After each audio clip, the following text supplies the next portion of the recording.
আসসালামু আলাইকুম বন্ধুরা, আজকে আপনাদের সাথে কিছু ভর্তার সাথে পরিচয় করে দিব। সকালবেলা ঘুম থেকে উঠে দেখি সব রেডি। এই যে প্রথম যে ভর্তাটা পরিচয় করে দিব, এটা হচ্ছে ধনিয়া পাতা ভর্তা। তার মানে আমরা যে ধনিয়া পাতা তরকারির সাথে দিই, এটা হচ্ছে সেই ধনিয়া পাতা ভর্তা। মরিচ দিয়ে, রসুন দিয়ে, পেঁয়াজ দিয়ে ধনিয়া পাতা ভর্তা তৈরি করা হয়েছে। আর তার পরবর্তীতে আমরা যদি দেখাই, এটা হচ্ছে কালো জিরা ভর্তা, সবচেয়ে উপকারী কালো জিরা, মরণ ছাড়া সব রোগের ওষুধ কালো জিরা। আর এটা হচ্ছে সেই কালো জিরা ভর্তা। কালো জিরাকে টেলে তারপরে মরিচ, কাঁচামরিচ, রসুন সব কিছু দিয়ে পাটায় এই ভর্তাটা বাটা হয়েছে।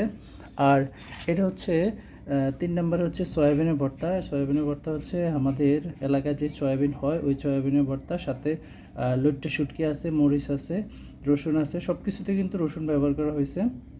এটা হচ্ছে সয়াবিনের ভর্তা। আর লাস্ট 4 নম্বরে যেটা দেখাবো সেটা হচ্ছে সবার প্রিয় এবং সবার পরিচিত সেই বিখ্যাত আলুর ভর্তা। এটা হচ্ছে আলুর ভর্তা। আলুটাকে কাঁচা করা হয় না, এটা তেলে ভাজা করে করা হয়েছে। আর আজকে আমি ঘুম থেকে উঠে দেখি সব রেডি। আর তার সাথে কিন্তু আছে সবার পরিচিত বাঙালির একটা প্রিয় খাবার ভাত। এটাও কিন্তু রেডি হয়েছে গরম গরম।